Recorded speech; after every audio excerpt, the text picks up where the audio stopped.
Okay. December 24th, Christmas Eve. Merry Christmas, happy holidays, and all that to everybody. Let's get started with XRP and the SEC's lawsuit. Okay. Where do we begin?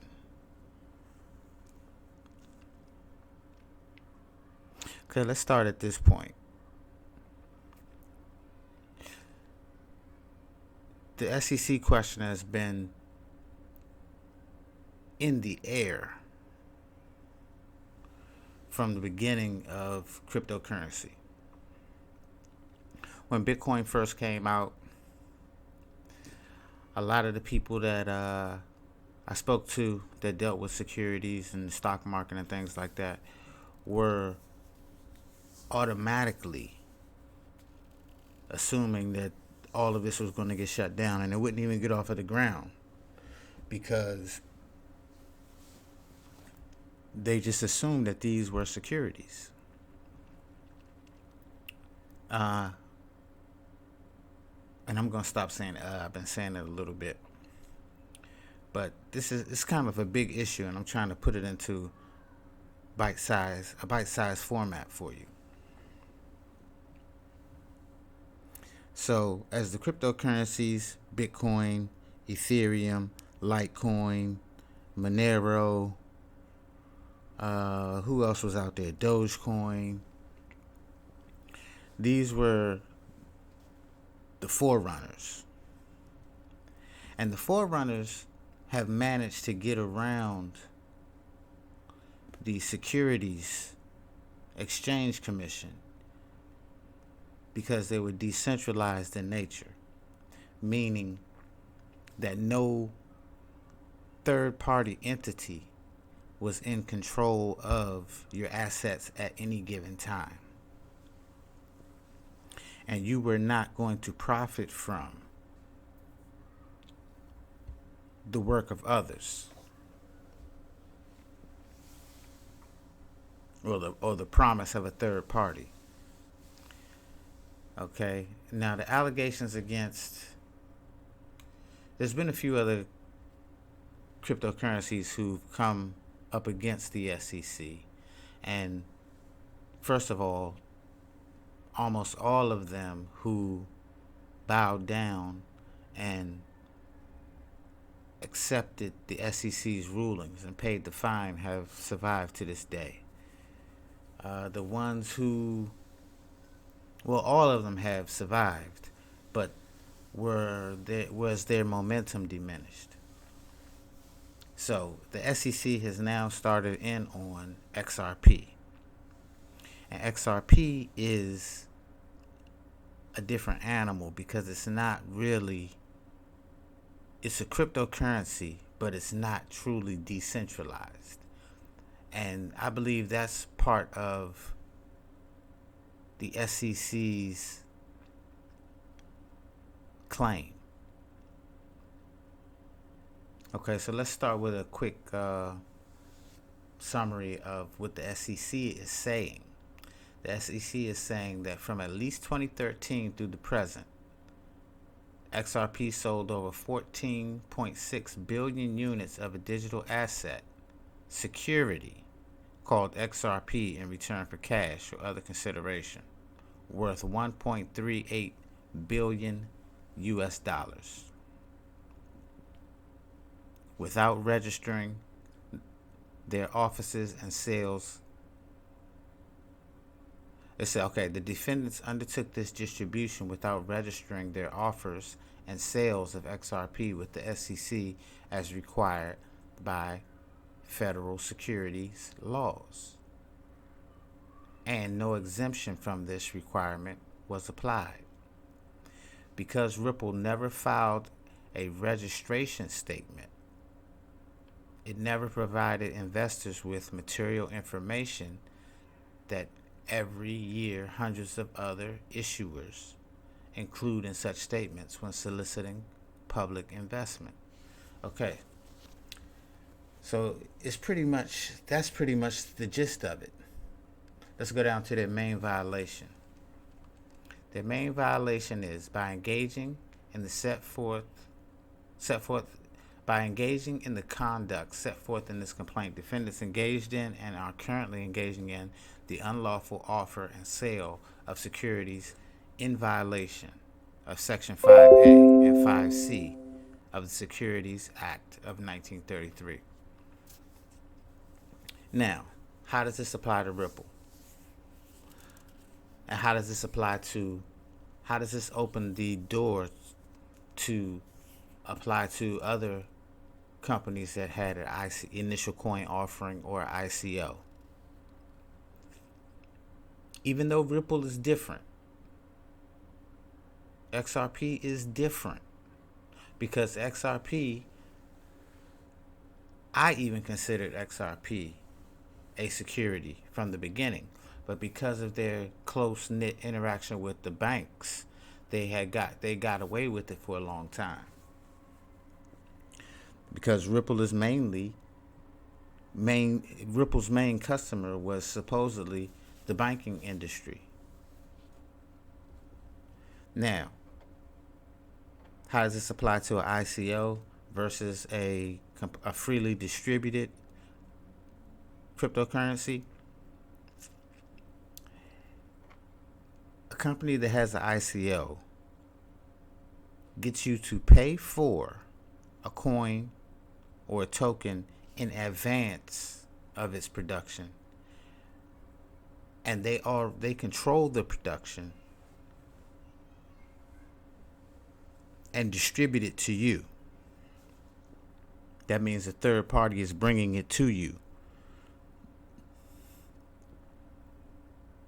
This also kind of sort of applies to Ethereum, but Ethereum was created before this technology was even understood how it would be used.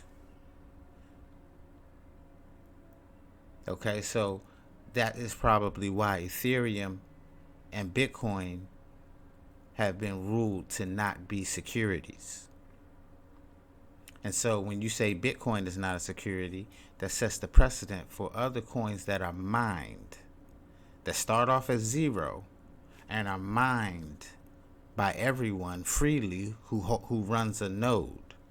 Whereas XRP was pre-mined, meaning that they themselves could mine it, hold it, and distribute it to you. And then they open it up after they sell it to a certain amount of people. And I believe that is the problem, because it inherently gives them the opportunity to distribute it the way they want to distribute it. Now think about that. Think about the differences between the two. One, take for instance Bitcoin, which is a protocol. It's just a code that anybody that downloads the code and has a computer has the same opportunity as the next person to mine a coin, versus the ICO coins, where the company determines the distribution. The company gives grants or denies permission. Whereas Bitcoin, there's no one granting or denying permission. That's the huge difference between what makes a coin a security and what makes a coin a non-security or a commodity. Okay, now this discussion was had a few years ago by Tone Vays. If you don't know who Tone Vays is, you can look him up on YouTube. It's spelled Tonevays. Tone Vays had a lawyer who specializes in cryptocurrency run down the list of current cryptocurrencies that were on the borderline of being securities and the companies that are securities. Okay, so Bitcoin and the coins that are headless, meaning there is no head, there is no corporation behind it. There may just be a group of developers that submit improvements that can or cannot be adopted.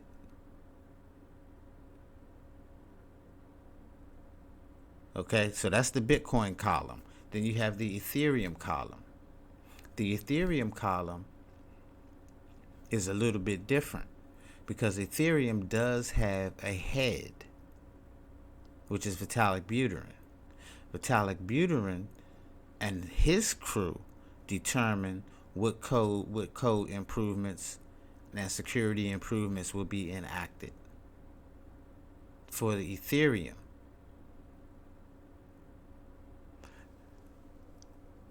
Now, okay, pause right there. Looking at how the SEC is proceeding with the regulations in regard to cryptocurrency, will they now revisit Ethereum and all the coins that are listed under Ethereum, including the DeFi coins, the finance coins, the stable coins, and things of that nature, and say, ho, ho, ho, ho, ho. Ethereum has become a hornet's nest of securities.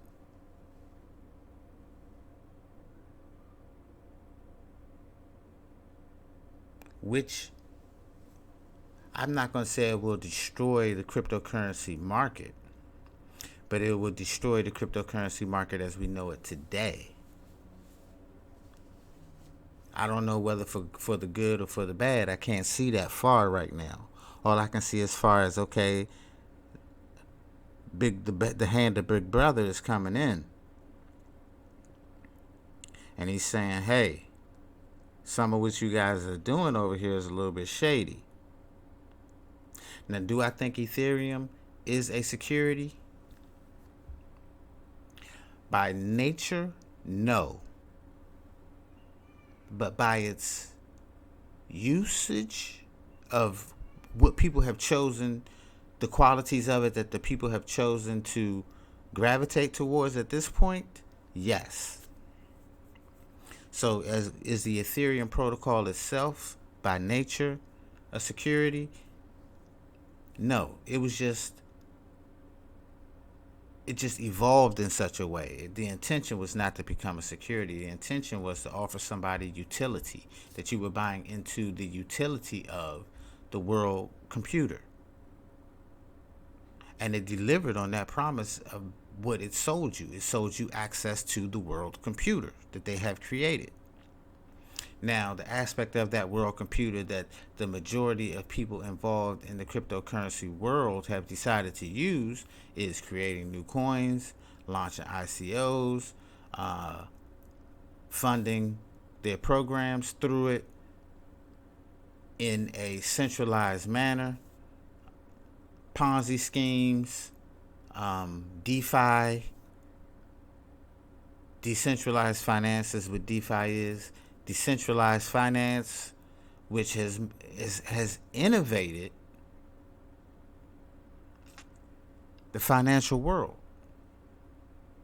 It has changed the way people think about finance in a good way, because it takes the gatekeepers out, whereas you can gatekeep yourself. You can take your own assets and borrow against your own assets without a bank and do it all programmatically without a third party to give you permission. If I have 25 Ethereum, I can put my 25 Ethereum on the table inside of a contract, no person to talk to, put my 25 Ethereum on the table and borrow 10 Ethereum to do whatever I want with, and for however long I want, as long as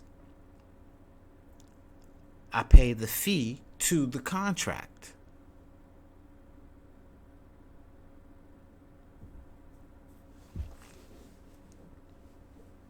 So it's decentralized finance. There is no one point of failure. As long as the Ethereum network is running, that contract is running,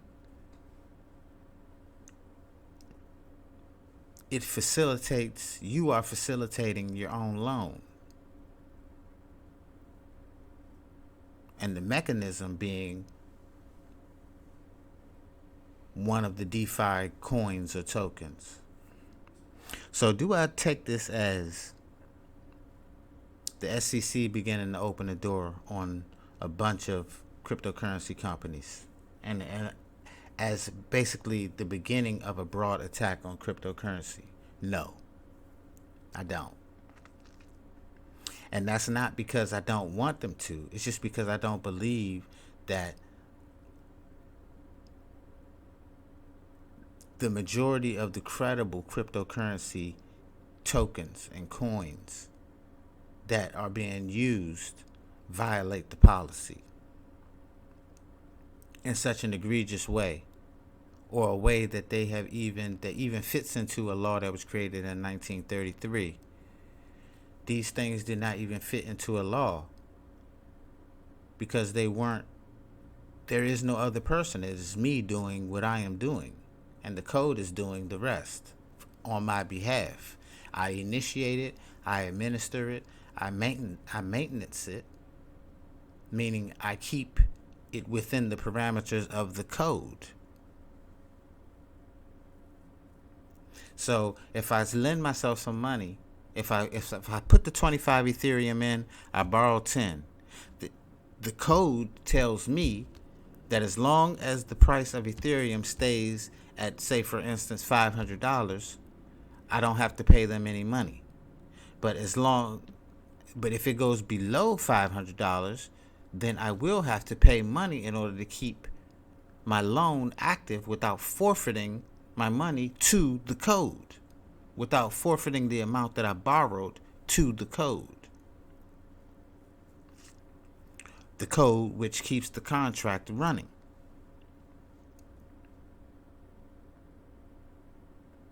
So it's up to me. There is no person that can determine when and how and wherever it ends. Everything is right there. It's written in stone. And it runs on the blockchain perpetually for whatever time that is allotted, for whatever amount is allotted, as long as the code is running. So does this open the door for a whole bunch of other companies to be ravaged by the SEC? I don't think so. Does this open the... Now, okay, I'm going to pause right there. Now let's go back into the Ripple situation. In my opinion, right, and this is the opinion that I've had since Ripple was valued at 0.5 of a penny. Because I traded Ripple and mined Ripple through some websites since it was worth 1/10 of a penny. And I made a decent amount of money with Ripple. Not life-changing money, but a decent amount of money over the years. But I didn't touch it since probably 2015. I haven't used any Ripple for anything or held any or anything like that because I just didn't believe in the project when I saw what it was.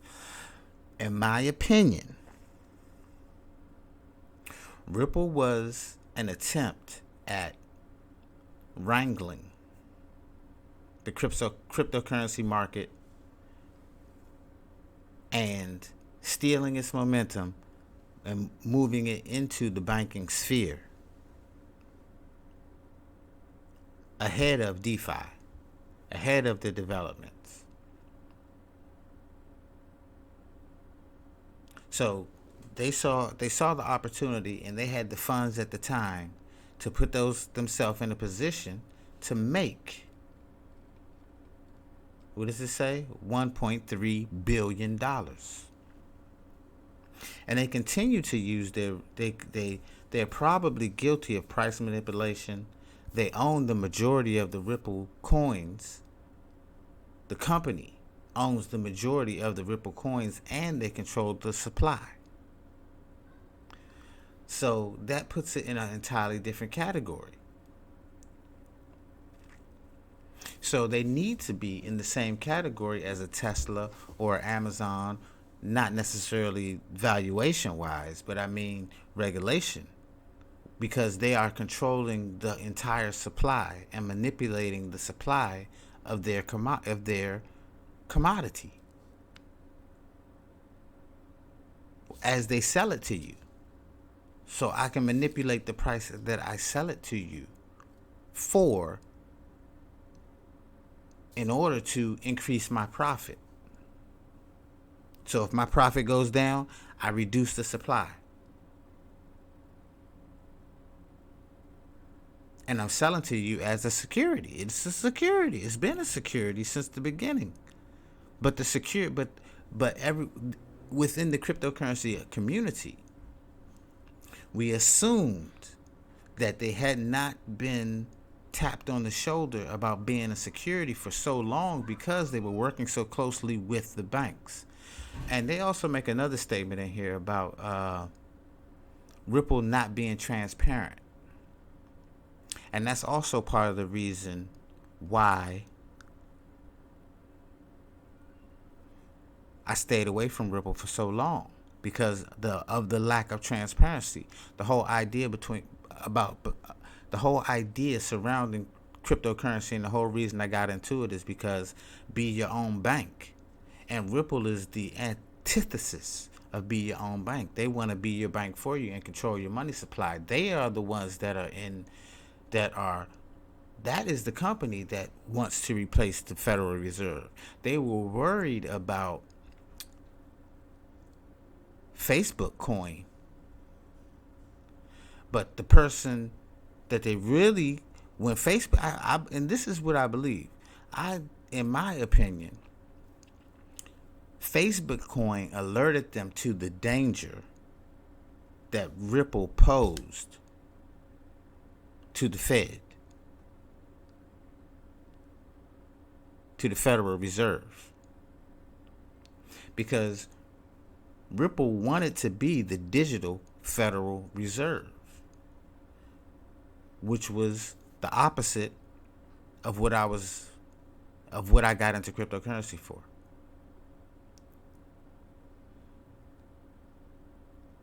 They were trying to usurp the Federal Reserve power by going straight to the banks. The Bitcoin community doesn't want anything to do with the banks aside from on-ramping and off-ramping cash as necessary. So I just wanted to kind of break it down. I don't really, want to go into what other coins may or may not be securities, because it's a long list of coins that kind of straddle the fence. But the main things that you want to look for when you're investing in cryptocurrencies is who's in charge. Not necessarily who's in charge of the development, but who's in charge, period. For instance, can I download a node and run this for myself? Can I run this program without somebody else? Is anyone else regulating the supply of currency besides code? Can someone tell me when, where, or how I can spend my money? Can my transactions be denied because someone says that they can be denied? If I send someone a payment, is there someone that I can contact that can stop that payment? If the answer is yes, then it's not decentralized. If the answer to can I get my payment back is yes, but I do it myself, meaning that the code has something built in that I send you the payment, you receive it, but until you receive a confirmation from me that it's unspendable, then the answer is it is decentralized. Decentralized means that the control is with the user, is with the owner. And I determine where the ownership goes, not a third party. And I believe that that is the SEC's problem with XRP, is that XRP is saying that it is a decentralized cryptocurrency, but at the same time, they are maintaining third-party control, as well as manipulating the supply at will, not by code. So I included the basic summary and the violations, a link to the violations, as well as a link to this PDF of the complete 77 pages, I believe it is, 71 pages from the SEC. I suggest you read through it yourself and take the charges in the template and apply it to the coins and the projects that you are investing in, so that you can better determine if what you are investing in is what you believe in. I don't have a problem with Ripple aside from it misrepresenting what it is. And it may not be misrepresenting what it is. It may just not be taking into account what the word cryptocurrency and decentralized means to true decentralized coin holders. It means something different to us than to them, obviously. So, no, I don't think that it's going to be a huge attack on the market.